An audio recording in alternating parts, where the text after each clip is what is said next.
The attic door wasn't supposed to open. That's what I told myself as I stood at the top of the creaking staircase, the brass knob cold in my hand. For 30 years it had been sealed. A forbidden zone. My father used to bark at me if I even glanced at the stairs.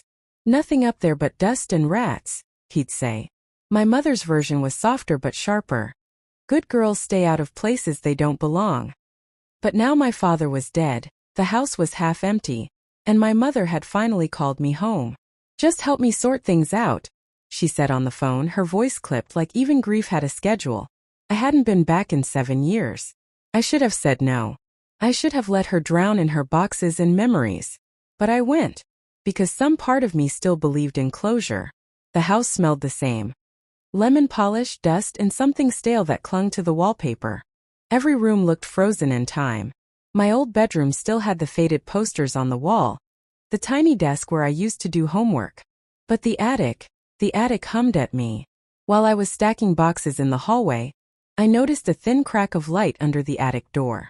A light bulb. On. My parents never wasted electricity. That light should not have been burning. I tried the knob. Locked. Of course. The same lock that had barred me as a child. Except now the wood was brittle, the door frame loose. I didn't think. I pressed my shoulder into it once, twice, and on the third push the door snapped open with a groan that sounded like the house itself objecting. The air was different inside. Not just musty but heavy, like someone had sealed away more than just dust. A single bulb swung from the ceiling, casting long shadows over stacks of boxes and a trunk shoved against the far wall. The trunk. Old ironbound, the kind you'd see in black and white photographs. My stomach tightened when I saw the padlock. Because even from a distance I knew it was my father's. He used to carry that same lock on his toolbox. I don't know what made me do it. Curiosity, anger, or some stupid hunger for answers, but I rummaged through the boxes until I found the key. A tiny brass thing taped underneath a cigar tin. The lock clicked open too easily, almost like it wanted me there. Inside were letters, photographs, documents tied with twine. The top photo froze me where I stood. My father, younger, smiling, arm around a woman who wasn't my mother. And in front of them a child who looked exactly like me. I don't remember sitting down. One moment I was standing over that trunk, staring at the photograph, and the next I was on the floor, dust sticking to my jeans, heart pounding so hard it made my ears ring. The boy in the photo couldn't have been more than 6. Same dark hair. Same stubborn jawline my relatives always said came from Dad's side. For a second my brain tried to play tricks. Maybe it was me, a photo I didn't remember. But then I saw the date scrawled in pen on the back. 1989. I wasn't born until 1990. The air seemed to collapse around me. Memories rushed in like water through a broken dam. My father's anger whenever I asked questions about family. My mother's tight smile when neighbors whispered about him being busy. The constant, suffocating rule. Don't go in the attic. And then the silences. God, the silences. Whole nights where they wouldn't speak to each other.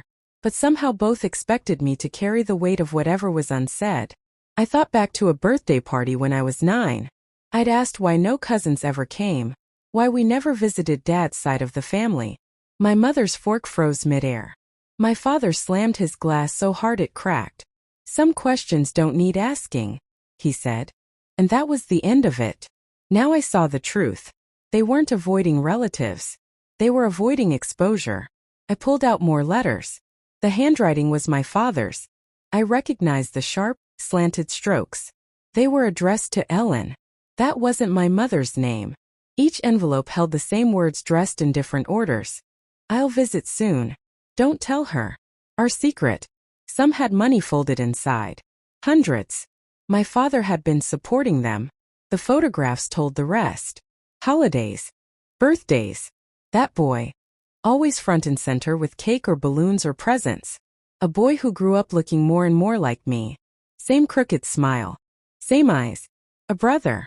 My chest tightened until I could barely breathe. Then footsteps creaked on the stairs. I scrambled, shoving the photos back, slamming the trunk shut, fumbling the lock until it clicked again. I wiped my hands on my jeans, trying to erase the dust, the evidence, the tremor in my bones. My mother's voice floated up, sharp and clipped. "Why are you in there?" I froze. She knew. She always knew. Her head appeared at the top of the stairs, eyes narrowing as they landed on me in the doorway. Her lips tightened into that thin line I remembered from childhood, the one that meant danger. You weren't supposed to open that door, she said. Her voice was low, almost calm, but I heard the steel under it. You weren't supposed to open that door. The bulb above me buzzed, swaying like it knew what I'd done. My throat went dry. I tried to say something, anything, but all I managed was, why was it locked? My mother stepped inside, her shoes crunching on the dust, her perfume clashing with the stale attic air. She didn't even look at the trunk. She looked at me, and in her eyes I saw something I hadn't since I was a child. Fear disguised as anger. I told you for years, she said, voice sharp now. Some places aren't meant for you. Her gaze flicked once to the trunk. Quick. Guilty. My pulse spiked. Who is he? The question burst out before I could stop it. The boy. In the photos. Silence. For a moment she didn't blink. Her lips pressed together so tightly I thought they might split. Then she exhaled, slow, like someone deciding whether to detonate a bomb. You don't need to know, she said finally. It's not your business. I laughed, a sound that cracked in my chest. Not my business? He looks exactly like me. My voice broke. Is he my brother? Her expression didn't change, but the silence that followed was answer enough. I remember being 12, overhearing a neighbor whisper something to her at the grocery store. My mother had smiled too brightly, gripping my hand hard enough to hurt, dragging me away before I could catch the words. I thought it was gossip. Now I knew better. My knees felt weak. You knew, I whispered. You knew all this time. Her jaw twitched. Of course I knew. The room tilted. The trunk seemed to expand in the corner of my vision, that iron mouth stuffed with proof. My mother's calm tone suddenly felt monstrous. Why would you stay? I asked. Her eyes narrowed. Because sometimes survival isn't about leaving. It's about controlling the pieces on the board. Something in her voice made my stomach flip. Because this wasn't just about my father's betrayal. It was about hers. She had known. She had used it. The realization burned in my throat. My childhood hadn't just been overshadowed by a lie. It had been orchestrated by her silence. And then she said it, the words that would brand themselves into me forever. You were never supposed to open that room. Just like you were never supposed to exist. The words landed like a physical blow. Never supposed to exist. For a second, the attic seemed to dissolve around me. I was 9 again, standing in the kitchen, asking why Dad never came to school events. Mom's face stiff, her voice clipped. Stop asking questions. You ruin everything when you ask. I was 12, bringing home an award from a spelling bee. She barely looked at it. Don't brag. Your father's tired. I was 15, crying because he'd missed another birthday dinner. She'd hissed. If you weren't so difficult, maybe he'd want to be here. Every memory, every cutting remark, every silence. It all rearranged itself under that one sentence. I wasn't just unwanted by him. I was a mistake she had weaponized. I swallowed hard, but the words scraped my throat. What do you mean? Her eyes were cold, her body framed by the doorway like a gatekeeper. I mean, she said, deliberate and slow. Your father wanted her. Not me. Not us. You were leverage. My one piece of power. I felt the floor tilt. Power. Yes. Her lips curled faintly, bitter. You think I stayed all those years because of love? Because I was weak? No. I stayed because he owed me. Because he couldn't just walk away. Every time he went crawling to her, I reminded him he had you. And you? She jabbed her finger at my chest. You chained him here. I staggered back, the air thick and foul. She wasn't just complicit. She had built her entire survival on me, twisting me into a weapon I never knew I was holding. My voice cracked. You used me. I saved you, she snapped. Do you think he would have chosen us? Do you think you'd even have a roof if I hadn't played it smart? He wanted them. I made sure he couldn't leave without paying. Her words sliced me open. My entire childhood, the guilt, the coldness, the blame, it hadn't been accidental. It had been her strategy. I saw myself suddenly from outside. A pawn on a board I never agreed to play on. A child raised not with love but with leverage. The attic seemed to shrink around us. My chest ached, my palms slick. I wanted to scream, to smash the trunk, to tear every photo apart. But my body wouldn't move. My mother's gaze softened just slightly, like she was offering a cruel mercy. "You were never supposed to exist," she repeated. "But since you did, I made sure you mattered. Just not in the way you thought." I wanted to collapse. Instead, I stood rigid, staring at the trunk behind her. Because now I knew. The letters inside didn't just hold his betrayal. They held hers. And if I wanted the truth, the whole truth, I would have to open them all.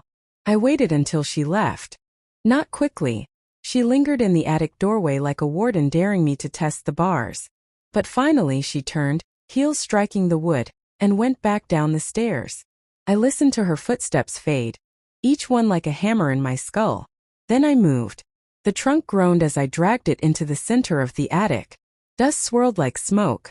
My hands shook, but I forced the lock open again and started pulling everything out. Letters, so many letters. Decades worth. I spread them across the floor in rows. His handwriting never changed, jagged, impatient strokes, words cramped on the page as if he was always in a hurry. I picked one at random. "Ellen, I promise I'll be there next weekend. Don't let him think I don't care. You know how it is. I can't risk Catherine finding out. I'll bring the money. Tell him I'm proud, even if I can't say it to his face." I dropped it, my chest hollow. Him. Not me. The other child. Another letter. "He's growing fast. Looks just like me, doesn't he? Tell him I'll teach him to fish when things calm down. I just need a little more time." My vision blurred. I had begged my father to take me fishing when I was 10. He told me he was too busy. That whole summer I thought it was my fault, that I wasn't enough of a son, not interesting enough. But he had been out there teaching someone else. Letter after letter, promise after promise. Always next time. Always money stuffed inside. Always a family waiting for him somewhere else. And then I found one different. A letter not from him, but from her. From Ellen. "If you don't stop lying to her, I will. She deserves to know she has a brother. I won't let you use her like a shield while you live 2 lives. Choose, Daniel. Choose now." It wasn't dated, but the ink had bled slightly, as if written in anger. He hadn't chosen. Not really. He'd kept both. And my mother, she must have read these. She must have known everything. My stomach twisted. The truth wasn't just that my father betrayed us. It was that both women had fought over who got to keep him, and I was the collateral damage. I stared at the pile of letters, bile rising in my throat, because there was one more envelope. Thicker. Heavier. The handwriting different, cleaner. Newer. Addressed to my mother. And on the back in block letters, "Do not show her." The envelope trembled in my hands. "Do not show her." The words glared at me like a warning label on poison. My heartbeat was so loud it drowned out the creaks of the house. I tore it open with shaking fingers. Inside was a single folded page, crisp compared to the yellowed letters. My father's handwriting again, but this time neater, deliberate, as if he knew this one mattered more than the others. "Margaret," it began. My mother's name. "I can't keep this up. She's asking questions and I won't lie to her forever. Catherine has a right to know. She'll find out one way or another, and when she does, it won't be me she'll hate, it will be you. You're the one who forced this silence. You're the one who turned her into a bargaining chip. If she ever discovers the truth, it should come from me, not from your manipulations." My breath caught. My name. My life reduced to an argument between them. I stayed because I thought it was best. But I can't live split in two anymore. One day soon I'll tell her. And when I do, she'll know the truth about you too. About how you've used her. About how you made sure she carried the blame for everything that was never hers to carry. The page slipped in my hands, but I forced myself to keep reading. When she finally sees it, she'll walk away from both of us. And maybe that's what she should do. I sat there frozen, the letter burning into me. My father had known. He'd seen exactly what my mother was doing, twisting me into a weapon, smothering me with blame. And yet he'd never told me. He'd written it down, sealed it, and hidden it away. Another coward's move. I pressed the page to my chest, trembling with a rage I couldn't contain. Both of them had gambled my life away, one with lies, the other with silence. A floorboard creaked. I spun, clutching the letter like a weapon. My mother stood in the doorway again, eyes fixed on the paper in my hands. For the first time all day, her face changed. Not anger. Not control. Panic. "Give me that," she hissed. "No." My voice cracked, but I held it firm. Her jaw clenched, and she stepped into the attic like a shadow. "That was never meant for you." I felt the fury surge up my spine.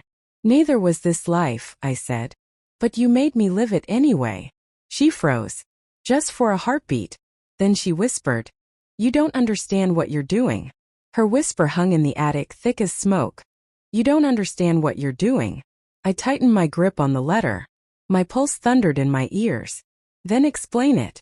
For once in your life, tell me the truth." Her face flickered. Anger, fear, calculation, like she was cycling through masks. Finally she exhaled, shoulders dropping as if she'd been carrying the weight for decades. "Fine," she said. "You want the truth? Here it is." She moved closer, her shoes crunching on loose nails. "Your father never wanted me. He wanted her. Ellen. She was soft. She was easy. I was practical. He stayed with me because I made him.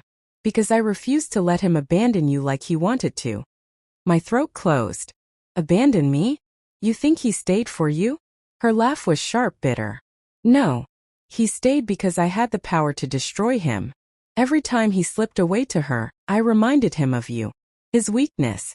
His shame. And that's why you had a roof food school. Because I didn't let him walk away." The words tore through me like glass. I wanted to shout, but my voice came out raw. "You didn't protect me. You trapped me." Her eyes narrowed. "I survived. And so did you. Don't you dare judge me for doing what I had to do." I felt the attic closing in, the walls bending under the weight of her logic. Memories collided, her constant refrain that I owed her, her subtle digs that without her I'd be nothing. She hadn't been warning me. She'd been branding me. I held up the letter. "He knew. He wrote it all down. He knew what you were doing." Her face paled. For the first time her mask cracked. "He promised he'd never show you. But he wanted to," I said, my voice shaking. "He wanted me to know. And you?" I stepped forward, my chest burning. "You stole that from me. You stole everything." Her lips trembled, but she forced them into a thin smile. "And what would you have done with the truth? Run to him? Run to her? Do you think they wanted you? You were a mistake. I turned you into a weapon because it was the only way to keep you alive in this house." The attic seemed to tilt under me. A weapon. That's all I had ever been. I folded the letter, tucking it into my pocket. My voice came out low, steady, final. "Not anymore." For the first time she looked afraid. I left that night. I didn't pack. I didn't explain. I just walked out with the letter in my pocket and dust in my hair. My mother shouted after me, her voice echoing through the hallway like a curse, but I didn't turn back. In the motel room miles away, I spread the photos across the bed. My brother, because that's what he was, no matter how badly she wanted me to stay blind, stared back at me from every snapshot. He grew older picture by picture, until he was a teenager with the same stubborn jawline I saw in my own mirror. His name appeared once, scrawled on the back of a photo, Michael. I didn't sleep. I searched. Online, in databases, through obituaries and alumni pages. I felt half crazy, piecing together fragments of a ghost. And then just before dawn I found him. A social media page. Not much activity, but enough. A face that made my stomach twist. Older now, in his 30s, but still me, split in two. I hesitated for hours before sending a message. Just 5 words, "I think we need to talk." He replied within 10 minutes. "Who is this?" My fingers shook as I typed. "I'm your sister." The silence stretched so long I thought he'd blocked me. Then another message blinked in. "Where did you get that idea?" I attached a photo, the one of him as a child between our father and Ellen. My heart hammered as the little check mark turned blue. When his reply came, it wasn't disbelief. It was anger. "Where did you get that picture?" My mother said those were destroyed. 2 hours later, we were sitting in a diner off the highway. A booth between us, steam rising from untouched coffee. Seeing him in person was like staring into a warped mirror. The same eyes, the same nose, but a different life written on his skin. He didn't waste time. "Why now?" Why 30 years later? I slid the letter across the table. He read it silently, jaw tightening, knuckles white against the paper. When he looked up, his voice shook. So she was right. He stayed with your mother because of you. The word stabbed, but I forced myself to nod. And she used me to keep him. To punish him. To punish both of us. Michael's eyes burned. She told me you didn't want me.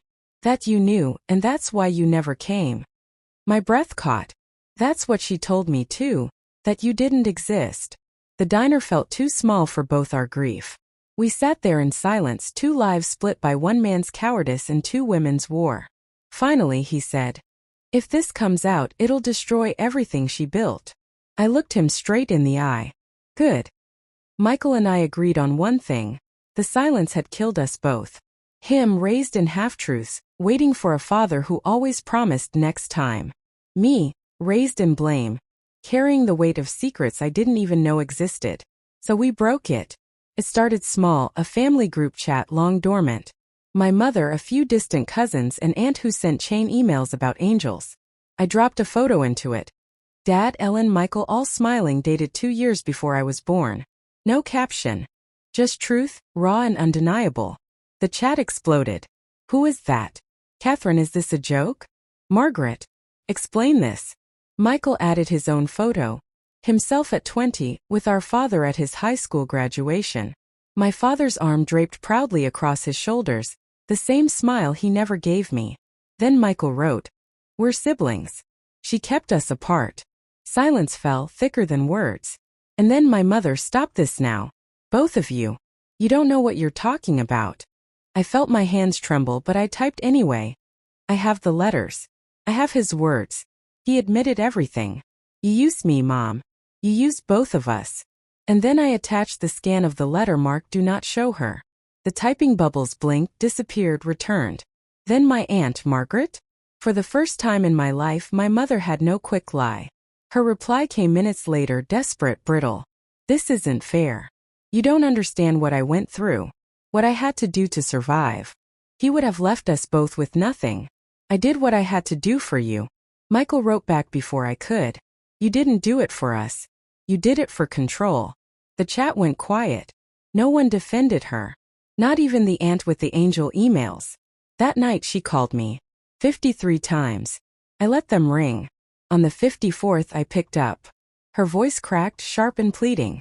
"Catherine, you're tearing this family apart. Do you want everyone to hate me? Do you want to humiliate me?" I pressed the phone to my ear, my chest hollow. "You did that yourself. I'm just showing the truth." "You'll regret this," she hissed. "Family is family. You can't erase me." I almost laughed. "You erased me first." I hung up.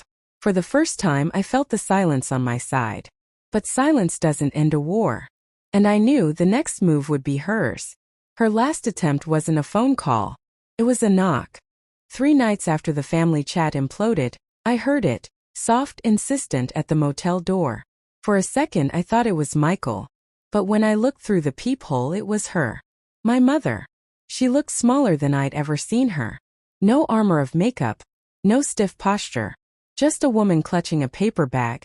Eyes swollen, mouth tight. "Catherine," she whispered when I opened the door an inch. "Let me in. Please." Against my better judgment, I did. She stepped inside, holding out the bag like a peace offering. "I brought food," she said. "You haven't eaten properly." It was the same line she'd used when I was a kid, whenever she wanted to smooth over her cruelty. Casseroles as apologies, soup as silence. I didn't touch the bag. She set it on the table and turned to me. Her voice cracked. "You don't understand. I had nothing. He gave everything to her. If I hadn't fought, we would have starved. I used what I had. And what I had was you." Her honesty should have broken me. Instead, it clarified everything. "You keep saying you saved me," I said, my voice trembling. "But you didn't save me. You trapped me. You raised me in lies and called it survival. You blamed me for existing." Tears spilled down her cheeks. "I did it for you." "No," I said softly. "You did it for control." She reached for me, desperate, her fingers trembling. "Don't do this. Don't cut me out. You'll regret it. Family is family." The same phrase again. The one she wielded like a knife my whole life. But now it felt dull, pathetic. I shook my head. Family is supposed to mean safety. Love. Not this. Her hand hovered, then dropped. For the first time she seemed to realize she had lost. Not just the fight, but me. We stood there in silence. Finally, I opened the door and stepped aside. You can leave the food. But after tonight, don't come back. She looked at me, her face collapsing in on itself, then walked past me into the hallway. No screams, no threats. Just the sound of her footsteps fading. I closed the door gently, not a slam, just a seal. That night, I sat on the bed and called Michael. It's over, I told him. My voice shook, but it felt steady inside. Not over, he said. But maybe it's a start. We didn't talk long. But for the first time, I wasn't alone in the truth. I lay back, staring at the ceiling, listening to the quiet. The silence didn't suffocate anymore. Didn't weigh me down. It felt sharp, clean, like a line finally drawn. My childhood had been built on lies, but my future didn't have to be. I wasn't a mistake. I wasn't a weapon. I wasn't hers to use anymore. I was free.